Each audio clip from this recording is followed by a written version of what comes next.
श्री महाप्रज्ञ गुरुवे नमः। ओम श्री महाप्रज्ञ गुरुवे नमः। नमो अरहंताणं नमो अरहंताणं। अध्यात्म का एक शब्द संयम। एक शब्द समझ में आ जाए, हृदयंगम हो जाए तो व्यक्ति आध्यात्मिक चेतना के जागरण के क्षेत्र में बहुत आगे बढ़ सकता है। वह एक शब्द है संयम। संयम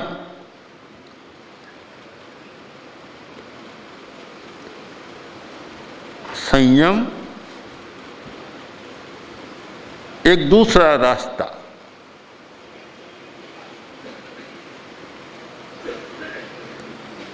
एक रास्ता इधर जा रहा है, एक रास्ता इधर जा रहा है। एक दक्षिण की ओर और एक उत्तर की ओर। दो रास्ता है। तो जो आदमी उत्तर की ओर जाएगा उसका पृष्ठभाग दक्षिण की ओर रहेगा, और दक्षिण की ओर जाएगा उसका पृष्ठभाग उत्तर की ओर रहेगा। हम बहुत सरलता से समझ सकते हैं। एक व्यक्ति चला और सामने बहुत दूर तक देख सकता है, पीछे से कुछ दिखाई नहीं देता, क्योंकि पृष्ठ हो गई, पीठ हो गई, पीठ का भाग हो गया, कुछ दिखाई नहीं देता। इसका मतलब है कि आगे का भाग हमारे निकट हो गया और पीछे का भाग दूर हो गया। पूज्य आचार्य श्री जब कलकत्ता से प्रस्थान कर रहे थे, हम कोई 8-10 किलोमीटर कलकत्ता से आए और जाना था राजस्थान की ओर।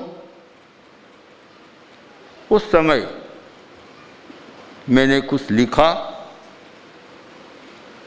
उसका तात्पर्य यही है कि आज कलकत्ता अब दूर हो गया, राजस्थान हमारे निकट आ गया। जबकि कलकत्ता तो 10 किलोमीटर दूर था और राजस्थान लगभग 2000 किलोमीटर दूर था।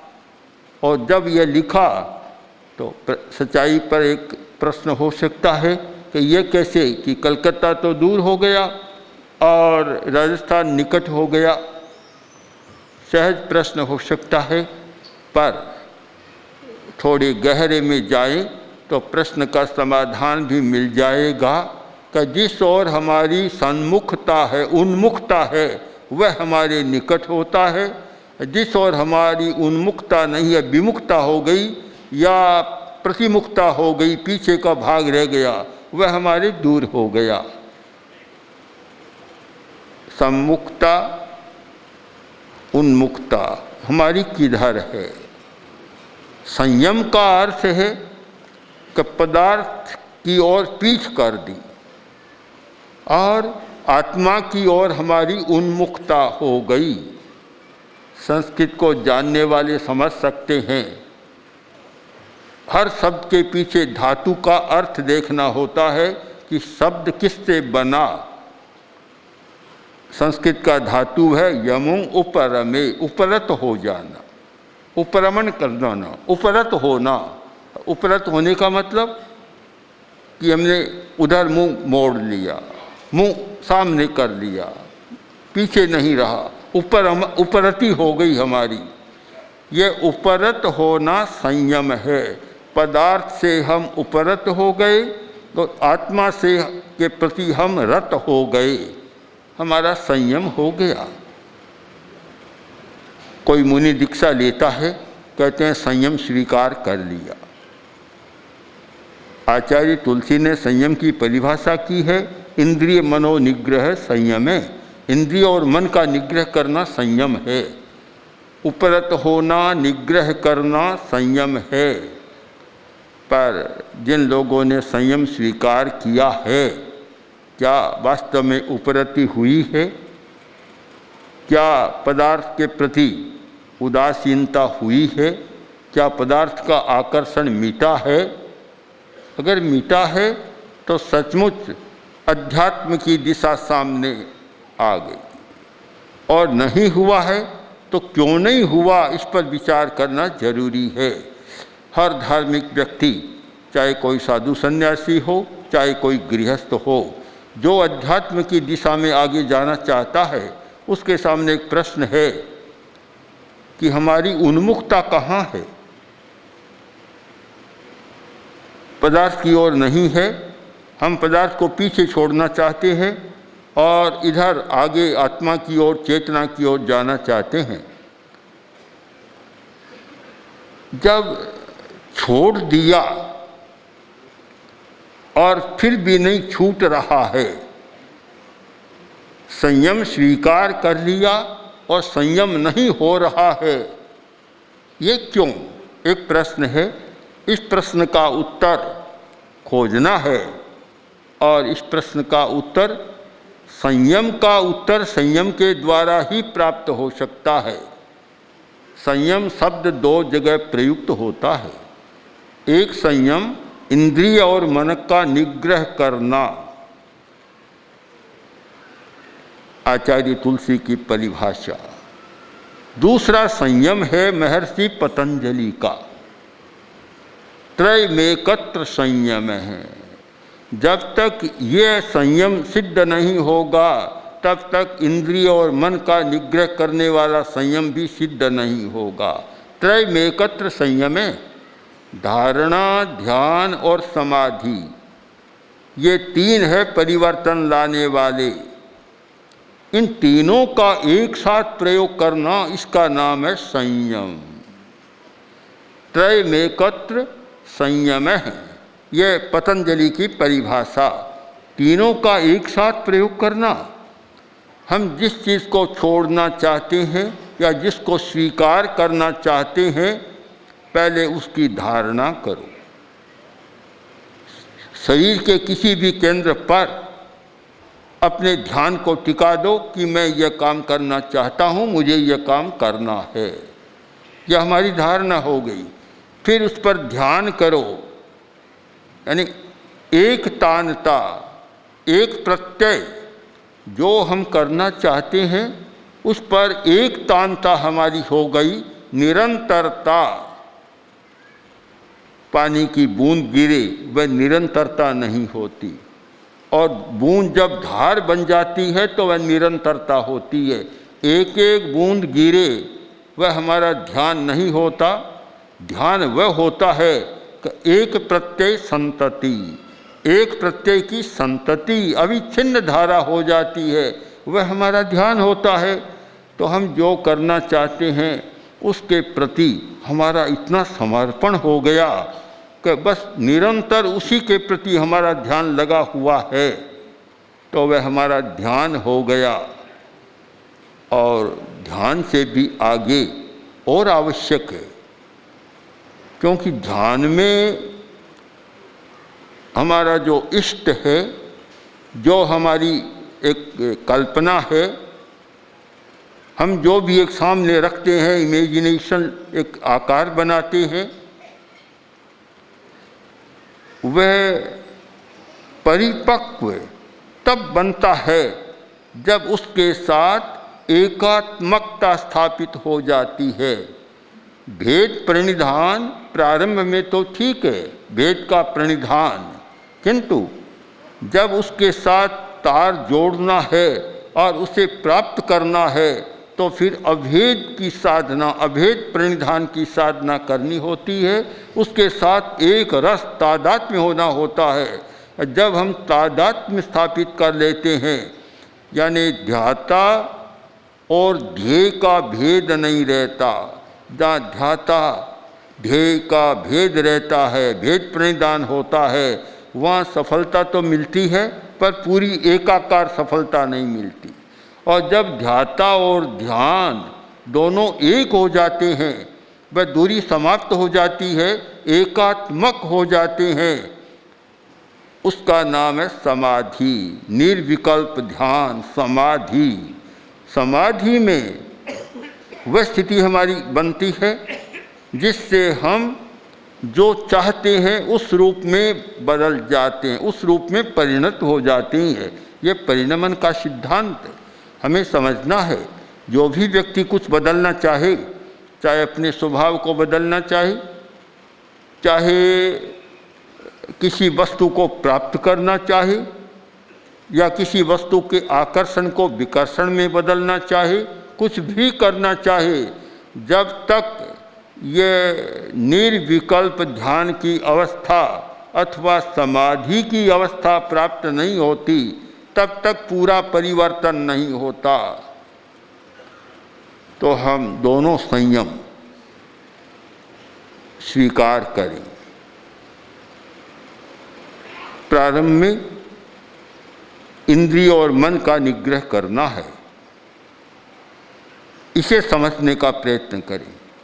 पर यह देखा है कि बहुत प्रयत्न करने पर भी न तो इंद्रिय का निग्रह होता है न मन का निग्रह होता है, निग्रह होता नहीं है।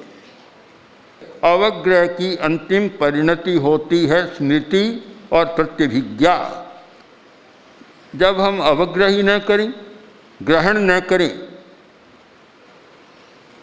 फिर स्मृति का तांता टूट जाएगा। जो लोग आंख मूंद कर ध्यान करने बैठते हैं, इसका तात्पर्य क्या है कि हमने अवग्रह बंद कर दिया। जब अवग्रह बंद कर दिया तो स्मृति का जो एक माया जाल था, जो बढ़ रहा था जाल, उस पर हमने ब्रेक लगा दी कि जब ग्रहण अब नहीं करेंगे तो फिर वर्तमान में हम स्मृति का भी निरोध कर रहे हैं। आंख बंद करने का एक बहुत अच्छा तात्पर्य होता है कि हम स्मृति के चक्र को तोड़ रहे हैं, उस पर प्रहार कर रहे हैं, स्मृति के चक्र पर। जितनी जितनी हमारी अवग्रह की साधना होगी, उतना उतना ही स्मृति का चक्र भविष्य के लिए विच्छिन्न होता चला जाएगा। आप जितना अवग्रह करेंगे, स्मृतियाँ उतनी ही जमा होती चली जाएगी। इस क्रम को बराबर याद रखें। अवग्रह, ईहा, अवाय, धारणा और स्मृति। स्मृति का संबंध अवग्रह के साथ है, ईहा के साथ है, अवाय के साथ है, धारणा के साथ है। पर प्रारंभ अवग्रह से होता है। हमें प्रारंभ के बिंदु को पकड़ना है। साधना के क्षेत्र में एक बहुत सुंदर निर्देश मिलता है कि अवग्रह मत करो। मान लो अवग्रह हो गया तो फिर ईहा मत करो। अवग्रह का तो बड़ा कठिन काम है। आँख खुली है, सामने कोई भी आता है, आँख उसको पकड़ लेती है और वहाँ तक दोष भी नहीं माना जाता। ईहा, उस पर ईहा शुरू हो जाती है, चेष्टा शुरू हो जाती है, ये क्या है, ये क्यों है, आदि आदि विकल्प शुरू होते हैं। किमिदम कीदृशम कस्य कस्मात् त्वेत्य विशेषयन् स्वदेहमपि नावैति योगी योग परायण। जो योगी है, साधना करने वाला व्यक्ति है, उसमें ये प्रश्न उसके बुझ जाने चाहिए, कम हो जाने चाहिए कि किमिदम, देखा, अरे ये क्या है, मकान देखा, ये क्या है, और कुछ देखा, ये क्या है, कोई वस्तु देखी, ये क्या है, ये क्या है किमिदम। यह प्रश्न जितना प्रबल होगा उतना ही मन का विक्षेप होगा, चंचलता बढ़ेगी और स्मृति का चक्र चलना शुरू हो जाएगा। कीदृशम, ये कैसा है, कस्य, ये किसका है, इतना बड़ा मकान किस आदमी का है, किसका मकान है, कस्मात्, ये ऐसा क्यों हुआ, ये कहाँ हो रहा है, क्वे।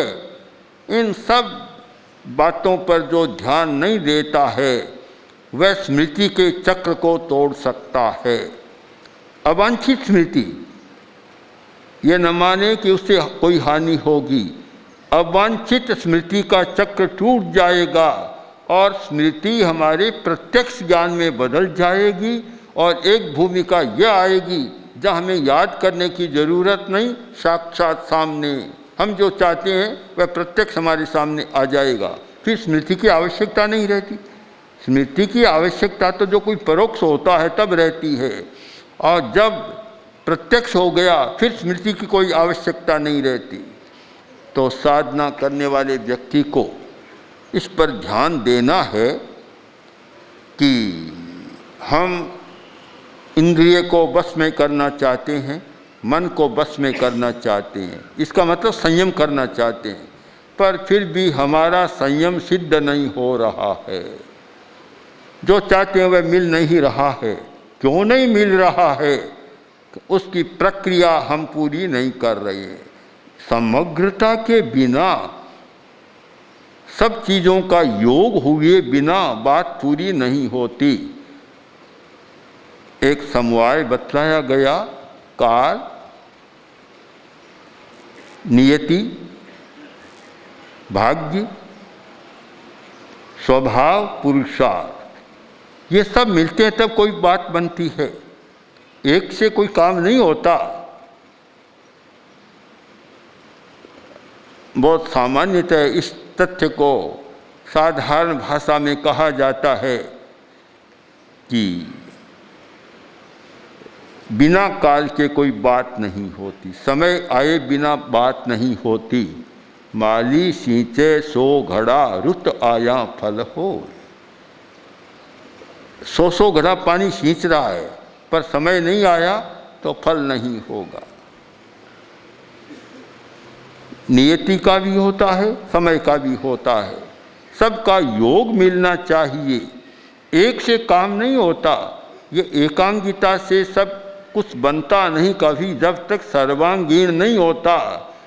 बाजार में जाकर खड़ा हो गया, हाथ में एक पाया ले लिया, माचे का एक पाया, खाट का एक पाया हाथ में ले लिया और बोलना शुरू कर दिया कि माचो लो रे भाया, माचो लो रे भाया। लोग इकट्ठे हो गए कि माचा तो लेना है, ज़रूरत है। आकर देखा तो माचा कहाँ है, कोरा एक पाया था। तब किसी ने कहा, अरे कैसी बात कर रहा है, आड नहीं है, इस नहीं है और तीन नहीं है पाया, बिचलो झामर झोड़ो नहीं है, माचो लो रे भाया। ये माचा कहाँ से बना? न तो आड है, न ईस है, न तीन पाए हैं और न बीच का झामर झोला है।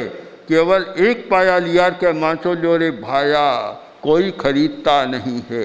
एकांगी बात को कोई नहीं खरीदता, बाजार में बिकता नहीं है एकांगिकता का माल। जब सर्वांगीणता का होता है तो आदमी खरीदता है, माल को नहीं खरीदता। तो हम सर्वांगीण दृष्टि से विचार करें और संयम की साधना पर यह बहुत जरूरी है कि सबसे पहले एक साधना करें कि अवग्रह को कम करें। आँख का प्रयोग अनावश्यक न करें, श्रवण का प्रयोग भी अनावश्यक न करें, यानी इंद्रियों का प्रयोग अनावश्यक न करें, और मन का प्रयोग भी अनावश्यक न करें। जब आवश्यक हो तभी करें। यह संयम का पहला चरण है। और इस स्थिति का निर्माण करने के लिए चेतना का निर्माण करना होता है, और उसके लिए धारणा, ध्यान और समाधि का प्रयोग करना होता है। हमने देखा प्रेक्षा ध्यान का शिविर था। एक व्यक्ति आया और अंतर यात्रा का प्रयोग किया। जो व्यक्ति अध्यात्म में रुचि नहीं रखता था, जिसका कोई आकर्षण नहीं था धर्म के प्रति, अंतर यात्रा का प्रयोग किया, एकदम परिवर्तन हो गया। क्योंकि वह रास्ता है पहुंचने का। धारणा, ध्यान और समाधि तीनों की एक अच्छी मनोदशा उसमें बनती है। पहुंच गया और व्यक्ति आकर बोला, आज मैंने पहली बार अनुभव किया कि हमारे पृष्ठ रज्जु में भी इतना आनंद का केंद्र है, इतनी आनंद की अनुभूति होती है, फिर तो उसका सारा कुछ बदल गया। तो हम भी ऐसा सोचें कि संयम तक पहुंचना है तो धारणा करें। चुनाव करना होता है, धारणा कहाँ करें? जिस व्यक्ति को इंद्रिय और मन का निग्रह करना है उसके लिए बहुत अच्छा स्थान है हमारा दर्शन केंद्र, आज्ञा चक्र, दोनों भ्रिकुटियों के बीच का स्थान। यहाँ जो व्यक्ति धारणा करता है, फिर ध्यान करता है, एकाग्रता अच्छी करता है और फिर समाधि की अवस्था में चला जाता है, अवश्य वह अपने लक्ष्य तक पहुँच जाता है और संयम की साधना उसके लिए सरल हो जाती है। और ऐसा प्रयोग नहीं करता, बड़ी कठिनाई होती है, बहुत समस्याएं पैदा होती है। इसलिए जो व्यक्ति साधना करना चाहे, संयम की साधना करना चाहे, चाहे पूर्ण रूपेण और चाहे कोई गृहस्थ है तो आंशिक रूपेण, जितनी संयम की साधना करना चाहे उसके लिए ये ध्यान, धारणा और समाधि का प्रयोग करना आवश्यक है। इस आवश्यक को शायद गौण कर रखा है। और जब तक हम धारणा, ध्यान, समाधि तीनों का एक साथ प्रयोग नहीं करेंगे तब तक परिवर्तन की बात नहीं हो सकती। तो जो बदलना है, बदलने की बात है, उसके लिए ये बहुत ज़रूरी है कि हम बदलना सीखें और बदलने की प्रक्रिया को सीखें। ओम आर्हम। बदले युग की धारा, बदले युग की धारा।